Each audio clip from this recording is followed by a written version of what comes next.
Saudara, silahkan tonton videonya sampai habis. Jangan lupa like, subscribe, comment, and share. Itu tidak akan merugikan Anda dan justru akan menambah pahala dan kebaikan bagi Anda. Semangat berbagi. Abu Darda itu seorang yang kaya. Rumahnya besar, luas, bagus, memiliki kebun-kebun yang luas. Setelah dia masuk Islam, dia berpikir yang kedua kali. Teman-temanku sudah dulu lebih masuk Islam. Dia yang lebih dulu sudah masuk Islam, berarti dia punya amal banyak dalam agama Islam. Sementara saya ini baru masuk Islam. Dan saya harus berusaha mengejar ketertinggalan saya dalam Islam. Apa yang dilakukan? Kalau saya bekerja sebagaimana biasanya saya bekerja, kapan saya akan mengejar ketertinggalan saya dalam Islam? Akhirnya apa? Apa yang ada di rumahnya yang dia miliki, semua dia keluarkan. Semua keluarkan. Sampai-sampai kemudian teman-temannya ketika datang ke rumahnya kaget. Setelah kau masuk Islam kok jadi miskin ya? Setelah kamu masuk Islam, kamu kok jadi orang susah seperti ini ya? Mana hartamu yang dulu banyak? Mana kekayaanmu yang dulu berlimpah? Sekarang aku melihat rumahmu kosong sekarang ini. Apa jawaban Abu Darda? Jawaban Abu Darda, sesungguhnya aku sedang membangun rumah yang besar dan rumah itu jauh di sana. Dan aku membelikan material semuanya. Aku belikan semennya, aku belikan batunya, aku belikan semua besinya, semua aku belikan dan aku bawakan ke rumah saya yang jauh di sana. Dan ketika suatu saat rumah itu sudah jadi, saya tidak akan membawa barang yang banyak dari rumah ini, supaya saya ringan jalannya menuju rumah baru saya. Lalu Abu Darda bertanya kepada temannya, kamu paham apa yang aku ucapkan? Lalu Abu Darda mengatakan, rumahku yang jauh itu adalah di akhirat, di surganya Allah Subhanahu wa ta'ala. Maka ketika aku punya kekayaan, kekayaanku ini akan ditanya oleh Allah. Maka aku habiskan kekayaanku untuk akhirat. Aku bangun rumahku di akhirat. Para jamaah, dan suatu saat Abu Darda kedatangan tamu istimewa, yaitu Umar ibn Khattab di suatu malam. Dan ketika Umar bertamu itu tidak ada lampu penerangan di rumah Abu Darda. Lalu dipersilahkan, wahai Umar, silahkan duduk. Maka duduk lesehan dan nampak terasa dingin, kata Umar. Dingin sekali tempat dudukku ini. Maka dirabalah, ternyata tikar yang disediakan sangat sempit. Kalau dia tarik tikar itu untuk dia duduki, maka tuan rumah gak kebagian duduk. Lalu dengan sedihnya dalam keadaan gelap seperti itu, Umar berkata, ya sahabat Rasulullah, Abu Darda, bagaimana bila aku ambilkan dari Baitul Mal agar rumahmu ada cahaya, agar engkau memiliki tikar yang lebar? Apa jawaban Abu Darda?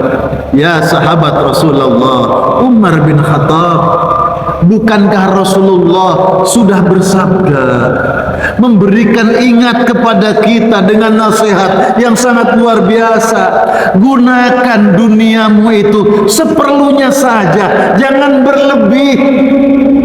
Toh kita duduk di sini dalam keadaan gelap tidak mengurangi apapun, kita masih bisa menikmati kebersamaan. Walaupun tempat duduk kita ada dingin karena betapa sempitnya tikar ini, tapi kan kita masih bisa duduk di sini. Kita dianjurkan Rasulullah, diajari Rasulullah untuk tidak berlebih-lebihan dalam hidup ini. Menangis Umar bin Khattab. Lalu Umar mengatakan, benar yang kau ucapkan ya Abu Darda. Maka Abu Darda pun menangis. Para jamaah, para sahabat itu hatinya begitu suci, begitu bersih. Sahabat Rasulullah itu begitu, yang dipikirkan itu adalah akhirat. Mereka hidup di dunia, tapi orientasi mereka adalah akhirat. dunia, tapi tujuan mereka bagaimana mereka bisa pulang ke akhirat dengan selamat. Maka kalau semua orang pikirannya untuk akhirat, pikirannya Allah, maka dia selamat dunia akhirat. Tapi kalau manusia hidup di dunia, tujuannya untuk dunia, akan cilaka, tidak akan pernah mendapatkan kebahagiaan dan tidak akan mendapatkan ketentraman. Maka Rasulullah SAW bersabda, "Ad-dunya khuliqat lakum." Dunia ini diciptakan untuk kalian. Dunia ini diciptakan untuk manusia.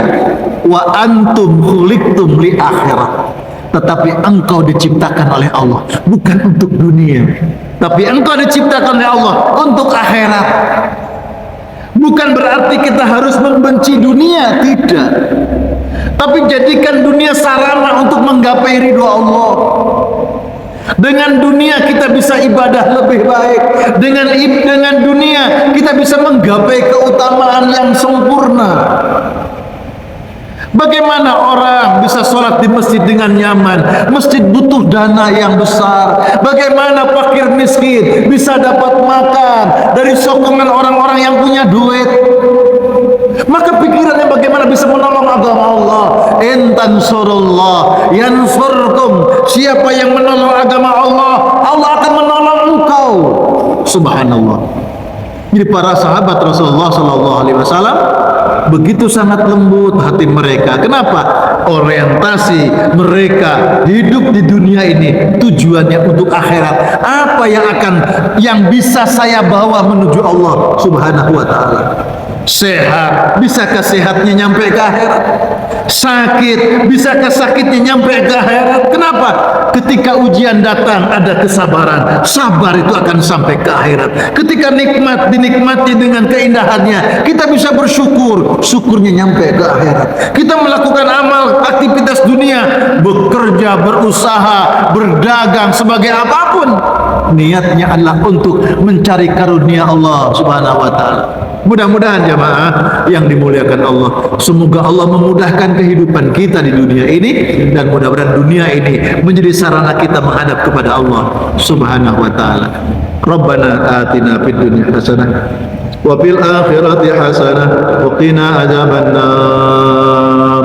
Allahumma rabbi awzi'na an ashkura ni'mataka allati an'amta alaina wa ala walidayna wa an a'mala salihan tardah wa aslih lana fi dhurriyyatina inna tubna ilaika wa inna minal muslimin. Allahumma iftah lana abwabal khair wa abwabal barakah wa abwabal rizqi wa abwabal ni'mati wa abwabal sihhati wa abwabal salamah wa abwabal quwwah wa abwabal jannah. Subhanakallahumma bihamdika nashhadu an la ilaha illa anta wa nastaghfiruka wa natubu ilaik. Walhamdulillahi rabbil alamin.